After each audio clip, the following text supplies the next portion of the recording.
Saya dari Prodi Hukum Keluarga atau Ahwadul Saksiyah Universitas Nurul Jadid, Weton, Probolinggo.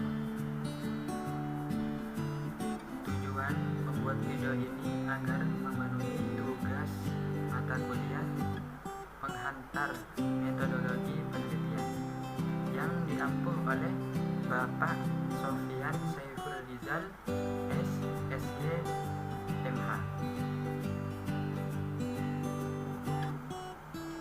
Baik, di sini saya akan sedikit menjelaskan tentang apa itu variabel penelitian kuantitatif. Yang pertama, variabel penelitian pada dasarnya adalah segala sesuatu yang dibentuk apa saja yang dapat ditetapkan oleh penelitian untuk dipelajari sehingga diperoleh informasi tentang hal tersebut. Kemudian ditarik kesimpulannya. Secara teoritis, variabel dapat didefinisikan sebagai atribut seseorang atau objek yang mempunyai variasi antara satu orang dengan yang lainnya ataupun satu objek dengan objek yang lainnya. Variabel juga dapat merupakan atribut dari bidang keilmuan atau kegiatan tertentu. Variabel ini menjadi sangat penting karena tidak mungkin penelitian melakukan penelitian tanpa adanya variabel. Namun terkadang banyak hal juga yang menyebabkan kita kurang mengetahui mengenai apa yang seperti dan apa yang variabel serta apa saja jenis variabel dalam penelitian itu. Banyak hal yang menjadi pertanyaan dan itulah sebabnya membahas variabel menjadi suatu yang sangat penting. Istilah variabel merupakan istilah yang tidak pernah ketinggalan dalam setiap jenis penelitian. V.N. Kerdinger menyebut variabel sebagai sebuah konsep seperti halnya laki-laki dalam konsep jenis kelamin, insaf dalam konsep kesadaran. Menurut Y.W. Beth yang disunting sebagai Faisal, yang disebut variabel penelitian adalah kondisi-kondisi yang oleh penelitian dimanipulasikan, dikontrol ataupun diobservasi dalam suatu penelitian. Sedangkan menurut Direktorat Pendidikan Tinggi Dikdikbud menjelaskan bahwa yang dimaksud variabel penelitian adalah segala sesuatu yang akan menjadi objek pengamatan penelitian. Variabel dapat diartikan sebagai pengelompokan yang logis dari dua atribut atau lebih. Misalnya variabel jenis kelamin, laki-laki dan wanita. Variabel ukuran industri, kecil, sedang, dan besar. Variabel jarak, angkut, dekat, sedang, dan jauh. Variabel sumber modal, modal dalam negeri dan modal asing, dan sebagainya. Sutrisno Hadi mendefinisikan variabel sebagai jendela yang bervariasi, misalnya jenis kelamin, karena jenis kelamin mempunyai variasi, laki-laki, perempuan, berat badan karena ada berat 40 kg, 45 kg, dan sebagainya. Gejala adalah objek penelitian, sehingga variabel adalah objek penelitian yang bervariasi. Dinamakan variabel karena ada variasinya. Misalnya berat mendapatkan dikatakan variabel karena berat badan sekelompok orang itu bervariasi karena satu orang dengan orang lain. Demikian juga motivasi. Persepsi dapat juga dikatakan sebagai variabel karena misalnya persepsi dari kelompok orang tertentu bervariasi. Jadi jika peneliti akan memilih variabel penelitian, baik yang dimiliki orang, objek, maupun bidang kegiatan dan keilmuan tertentu, maka harus ada variasinya. Variabel yang tidak ada variasinya bukan dikatakan sebagai variabel. Untuk dapat bervariasi, maka penelitian harus didasarkan pada sekelompok sumber data atau objek yang bervariasi. Berdasarkan pengertian-pengertian di atas, maka dapat dirumuskan bahwa variabel penelitian adalah atribut atau sifat atau nilai dari orang, objek atau kegiatan yang mempunyai variasi tertentu yang ditetapkan oleh peneliti untuk dipelajari dan kemudian ditarik kesimpulannya. Variabel dapat dibedakan atas yang kuantitatif dan kualitatif. Contoh variabel kuantitatif misalnya luasnya kota, umur, banyaknya jam dalam sehari, dan sebagainya. Contoh variabel kualitatif misalnya kemakmuran atau kepandaian. Menurut hubungan antara suatu variabel dengan variabel yang lain, maka macam-macam variabel dalam penelitian dapat dibedakan menjadi beberapa. Yang pertama, variabel independen. Yang kedua, variabel dependen. Yang ketiga, variabel moderator. Variabel intervening. Yang kelima, variabel kontrol. Kemudian variabel sebagai objek penelitian.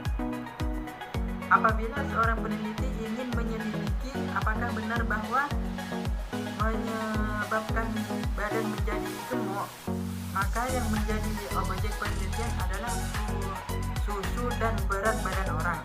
Maka susu dan berat badan merupakan variabel penelitian. Dalam penelitian seperti ini, sebaiknya penelitian menggunakan pendekatan eksperimen.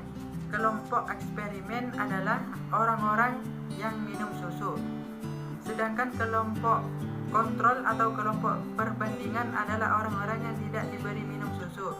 Banyaknya susu yang diberikan kepada kelompok eksperimen ditakar dengan ukuran liter, maka variabelnya berbentuk variabel kontinum. Sedangkan tambah atau tidaknya berat badan diukur dengan ukuran kilogram.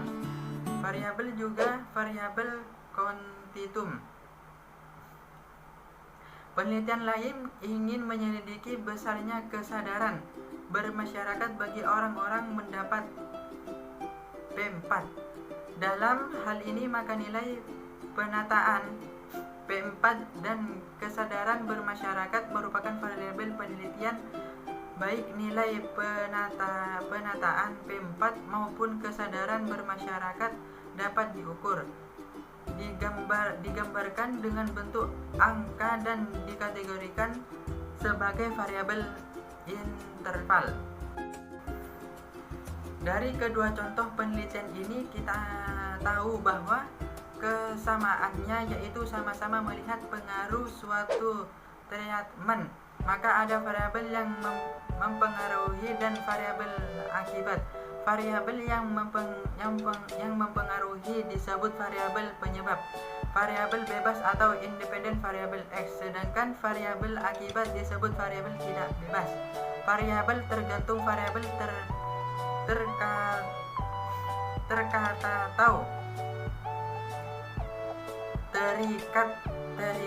variabel terikat atau dependen variabel.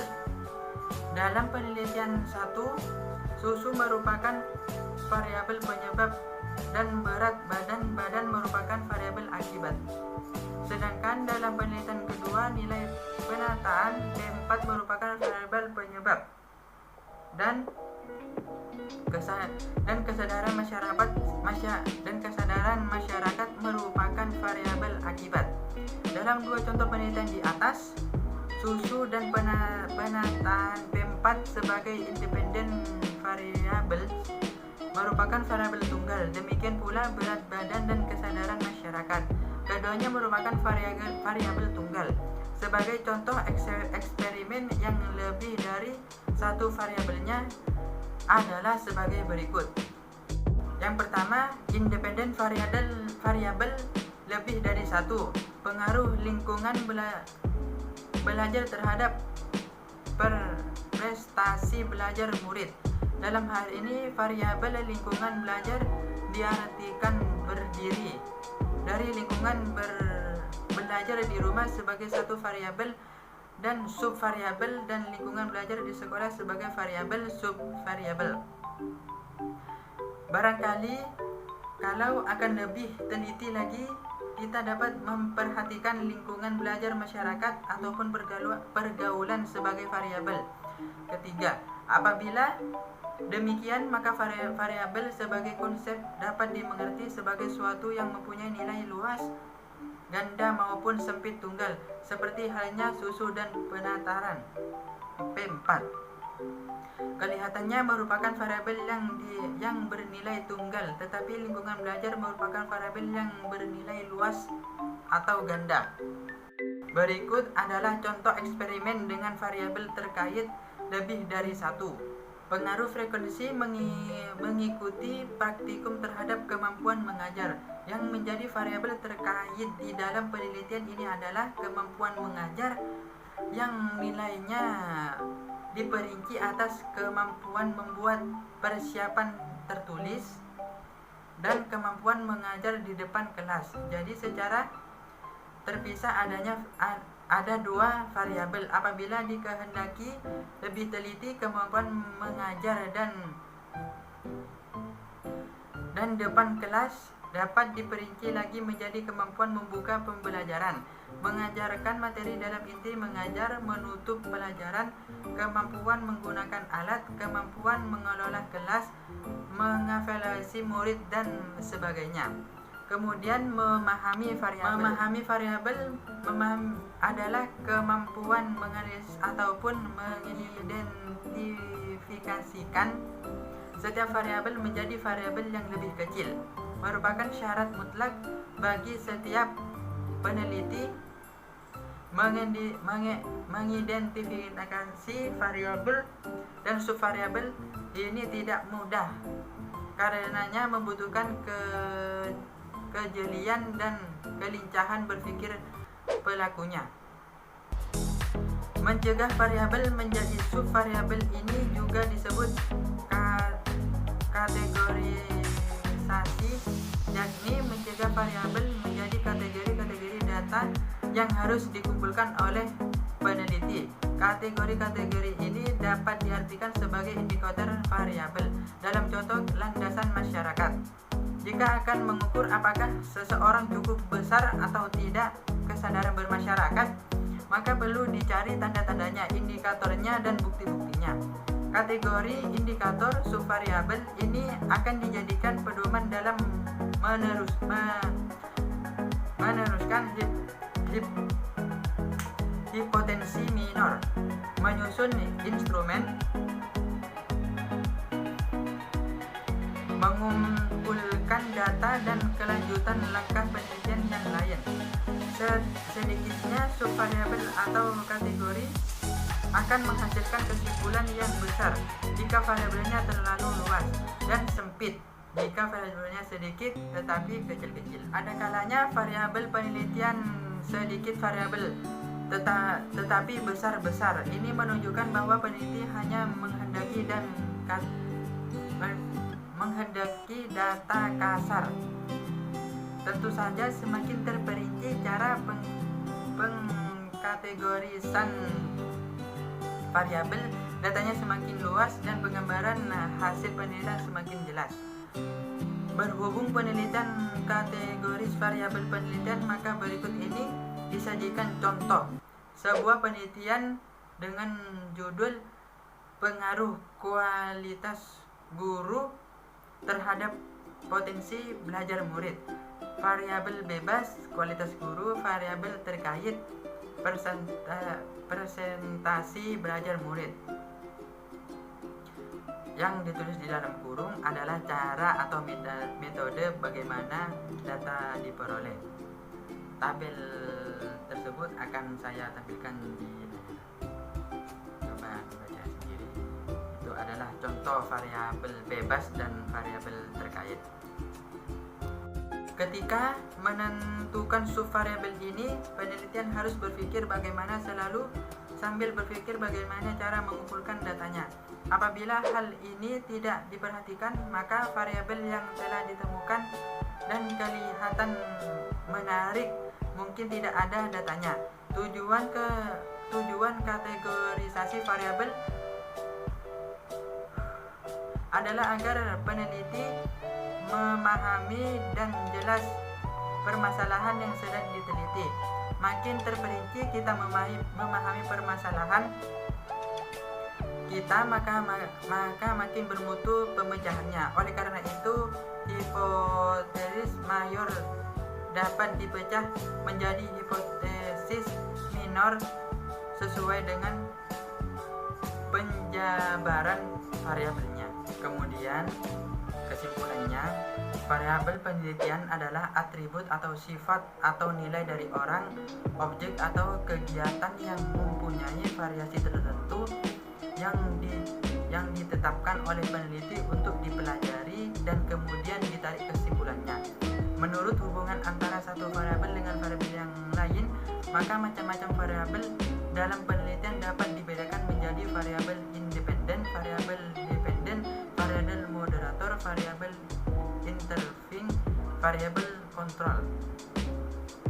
Yang kedua, pengaruh sesuatu. Treatment penelitian meliputi variabel yang mempengaruhi dan variabel akibat. Variabel yang mempengaruhi disebut variabel penyebab, variabel bebas atau independen variabel X, sedangkan variabel akibat disebut variabel tidak bebas, variabel tergantung, variabel terkait atau dependent variabel. Memahami variabel dan kemampuan atau mengidentifikasi setiap variabel menjadi variabel yang lebih kecil merupakan syarat mutlak bagi setiap peneliti. Mungkin hanya itu yang bisa saya sampaikan dan hanya itu yang mungkin saya cuma ketahui. Kurang lebihnya mohon maaf. Dan yang terakhir, terima kasih banyak kepada Bapak Safyan Saiful Rizal SSYMH telah memberikan tugas ini yang dapat saya pelajari dengan baik. Assalamualaikum warahmatullahi wabarakatuh.